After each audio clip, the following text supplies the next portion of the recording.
नवयोगेश्वर द्वारा माया से पार होने के उपाय, ब्रह्मा और कर्म योग का निरूपण।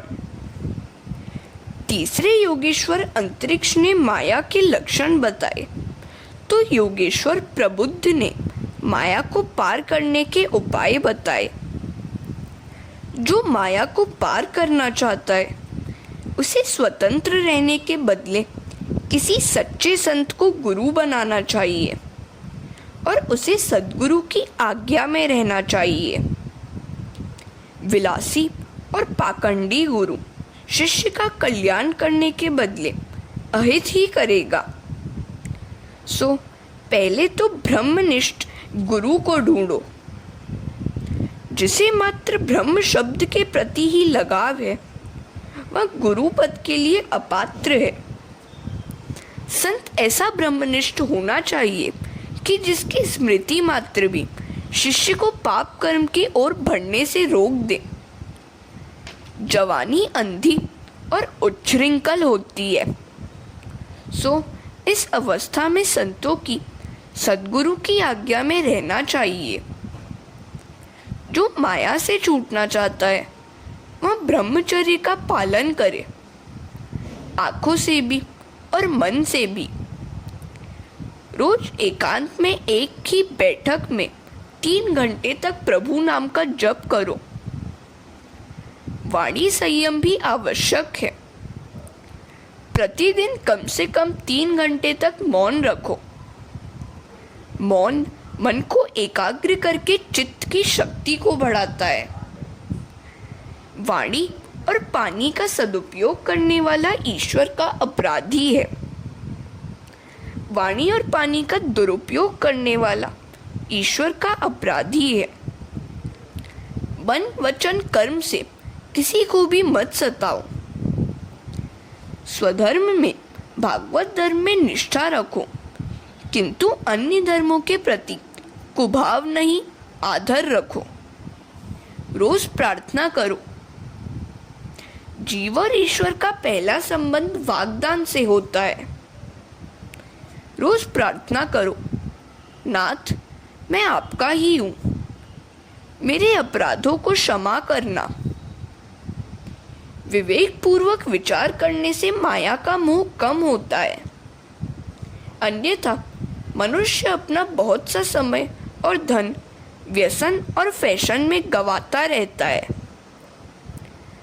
माया को पार करके यूं तो कई साधन हैं, किंतु भक्ति माया को पार करने का अनायास और सहज प्राप्त साधन है।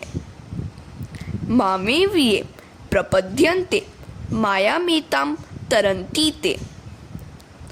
जो मेरी शरण में आता है, वह माया सागर से तर जाता है। कलयुग में श्री कृष्ण का नाम जपने से सद्गति मिलती है। सेवा केवल क्रियात्मक नहीं, भावात्मक भी होनी चाहिए। कलयुग का मनुष्य विलासी है। शरीर की उत्पत्ति ही काम द्वारा होती है। सो इस युग में योग और ज्ञान मार्ग से ईश्वर को प्राप्त करने की अपेक्षा हरि कीर्तन से उनको पाना सरल है। वैसे तो सिद्धांत और यम नियम जानते तो सभी हैं, किंतु पुण्यशाली व्यक्ति उन्हें अपने जीवन में उतार पाता है। नाम जप सरल है, क्योंकि जीव तुम्हारे अधीन है। भगवान का नाम सर्वसुलभ होने पर भी अधिकांश जीव नरकगामी होते हैं। यह बड़े आश्चर्य की बात है। हरे कृष्णा। महाभारत के वन पर्व में यक्ष युधिष्ठिर संवाद आता है। यक्ष युधिष्ठिर से पूछते हैं, इस जगत का सबसे बड़ा आश्चर्य कौन सा है? युधिष्ठिर उत्तर देते हैं, अहन्यहनि भूतानि यच्छन्ति यम मंदिरम शेषा स्थिरत्वमिच्छन्ति किमाश्चर्यम मतः परम। मनुष्य प्रतिदिन हजारों जीवों को यम सदन जाते हुए देखता है, फिर भी वह स्वयं तो इस प्रकार व्यवहार करता है कि वह अमर हो। मनुष्य यहाँ हमेशा के लिए रहना चाहते हैं। इससे बढ़कर और क्या आश्चर्य होगा। दूसरों को मरते देखकर भी स्वयं को अमर मानकर भोग विलास में डूबा रहना सबसे बड़ा आश्चर्य है। पांचवें योगेश्वर ने नारायण का स्वरूप दर्शाया। निमि राजा ने कहा, अब कुछ कर्म योग के विषय में भी बताइए। इन कर्म, अकर्म और विकर्म में मेरा मन उलझ सा गया है। छठे योगेश्वर आविर्होत्र ने कहा, तेरी बात सत्य है। बहुत से विद्वान भी इसमें उलझ जाते हैं। किम कर्मेति कव्योप्यत्र मोहिता। वेद कर्म की आज्ञा देते हैं और स्वर्गादि का लालच भी देते हैं, किंतु उनका उद्देश्य तो कर्म छुड़ाने का ही है। कर्म में अकर्म और अकर्म में कर्म का दर्शन करें, अर्थात अनासक्त भाव से कर्म करें, वही श्रेष्ठ है। कर्म करो किंतु अनासक्त भाव से। मा फलेषु कदाचन। सभी कर्म ईश्वर अर्पण करो। सातवें योगेश्वर द्रुमि ने प्रभु की लीलाओं का वर्णन किया। उन्होंने सभी अवतारों की कथा सुनाई। आठवें योगेश्वर चमस ने भक्तिहीन पुरुष की अधोगति का वर्णन किया।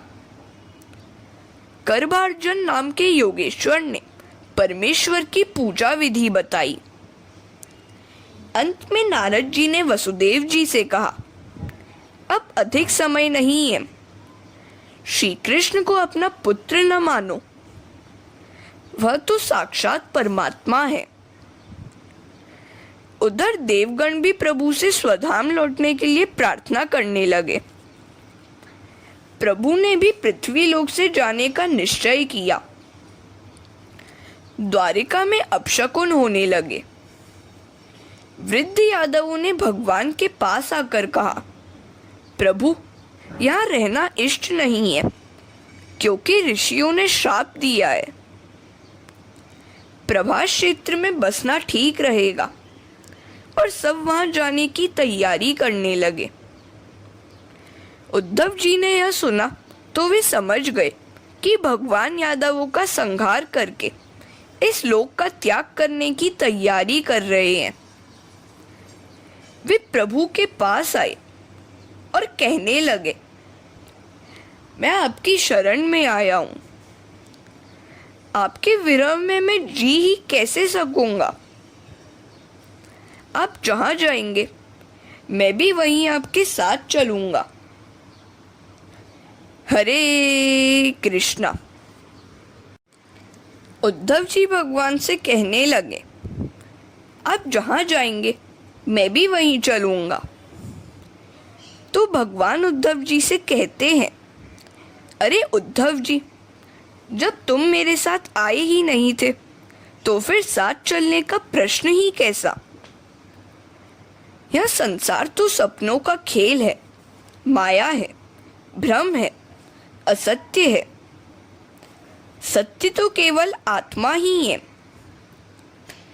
भगवान ने उद्धव जी को त्याग और संन्यास का उपदेश दिया। उद्धव जी कहने लगे, त्याग और संन्यास का मार्ग बड़ा ही कठिन है। मुझे कोई सरल मार्ग दिखाइए। मुझे कृपा करके ज्ञान दीजिए।